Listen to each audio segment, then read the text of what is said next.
राम राम दोस्तों, मैं सिया आप सभी का स्वागत करती हूँ हमारे चैनल हरे राम में। दोस्तों, आज मैं आप सभी के सामने प्रस्तुत करने जा रही हूँ गीता का अध्याय 17, जिसका शीर्षक है श्रद्धात्रय विभाग योग। दोस्तों, श्रद्धा क्या होती है, इसके कितने प्रकार हैं, हम आज इन सभी के बारे में जानेंगे।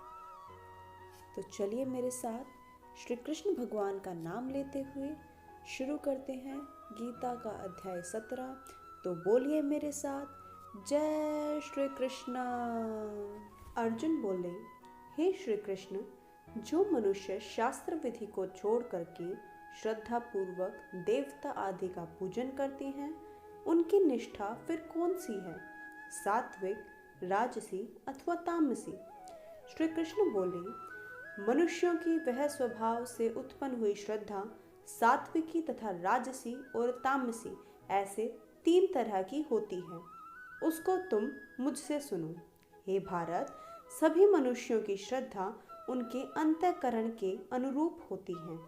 यह मनुष्य श्रद्धामय है, इसलिए जो जैसी श्रद्धा वाला है वही उसका स्वरूप है।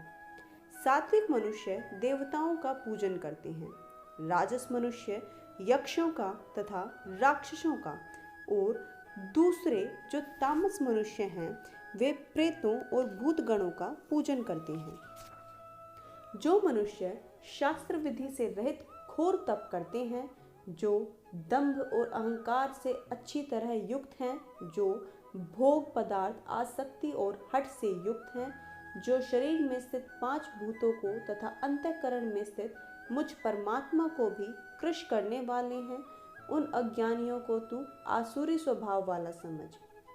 आहार भी सबके 3 तरह का प्रिय होता है, और वैसे ही यज्ञ, तप और दान भी 3 तरह के होते हैं।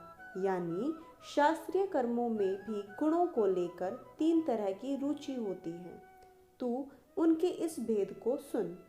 आयु, सत्वगुण, बल, आरोग्य, सुख, प्रसन्नता बढ़ाने वाले, स्थिर रहने वाले, हृदय को शक्ति देने वाले, रस युक्त तथा चिकने ऐसे आहार यानी भोजन के पदार्थ सात्विक मनुष्य को प्रिय होते हैं। अति कड़वे, अति खट्टे, अति नमकीन, अति गरम, अति तीखे, अति दाहकारक आहार यानी भोजन के पदार्थ राजस मनुष्य को प्रिय होते हैं, जो कि दुख, शोक और रोगों को देने वाले हैं। जो मनुष्य अधपका, रस रहित, दुर्गंधित, बासी और झूठा है तथा जो मनुष्य अपवित्र भी है, वह भोजन तामस मनुष्य को प्रिय होता है। यज्ञ करना ही कर्तव्य है। इस तरह मन को संतुष्ट करके फल न चाहने वाले मनुष्यों द्वारा जो शास्त्र विधि से नियत यज्ञ किया जाता है वह सात्विक है। लेकिन हे भरत श्रेष्ठ अर्जुन, जो यज्ञ फल की इच्छा को रखकर किया जाता है अथवा दिखावटीपन के लिए किया जाता है, उस यज्ञ को तुम राजस समझो। शास्त्र विधिहीन, अन्नदान से रहित, बिना मंत्रों के, बिना दक्षिणा के और बिना श्रद्धा के किए जाने वाले यज्ञ को तामस यज्ञ कहते हैं। ब्राह्मण, देवता, गुरुजन और ज्ञानी मनुष्यों का यथा योग्य पूजन करना, शुद्धि रखना, सरलता, ब्रह्मचर्य का पालन करना और हिंसा न करना, यह शरीर संबंधी तप कहा गया है। जो किसी को भी उद्विग्न न करने वाला सत्य और प्रिय तथा हित कारण भाषण है, वह तथा स्वधाय और नाम जप आदि भी वाणी संबंधी जप कहा जाता है। मन की प्रसन्नता, सौम्य भाव, मननशीलता, मन का निग्रह और भावों की अच्छी तरह शुद्धि को, इस तरह यह मन संबंधी तप कहा जाता है। परम श्रद्धा से युक्त फल की इच्छा के बिना मनुष्यों द्वारा जो 3 तरह से शरीर और मन का जप किया जाता है, उसको सात्विक कहते हैं। जो तप सत्कार, मान और पूजा के लिए तथा दिखावे करने के भाव से किया जाता है, वह इस लोक में अनिश्चित और नाशवान फल देने वाला तप राजस कहा जाता है।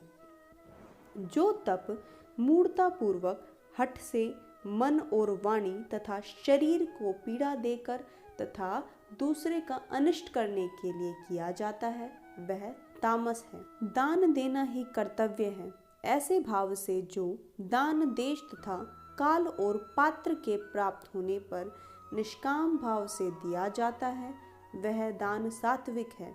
लेकिन जो दान कलेश पूर्वक और प्रत्युपकार के लिए अथवा फल पाने की इच्छा को रखकर किया जाता है, वह दान राजस है। जो दान बिना सत्कार के अथवा तिरस्कार पूर्वक अयोग्य देश काल में और कुपात्र को दिया जाता है, वह दान तामस है।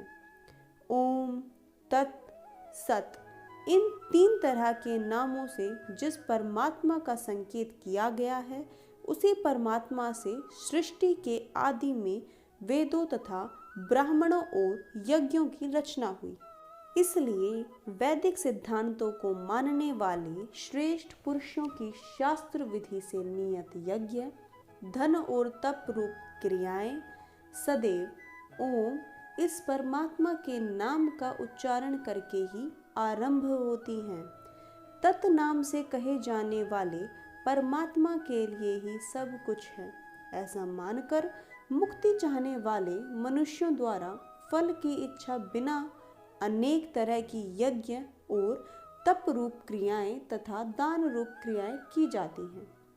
हे पार्थ, सत ऐसा कहकर परमात्मा का नाम सत्य भाव में और श्रेष्ठ भाव में लिया जाता है तथा श्रेष्ठ कर्म के साथ सत्य शब्द जोड़ा जाता है। यज्ञ तथा तप और दान रूप क्रिया में जो स्थिति है, वह भी सत्य ऐसे ही कही जाती है और उस परमात्मा के लिए किए जाने वाला कर्म भी सत्य ऐसा कहा जाता है।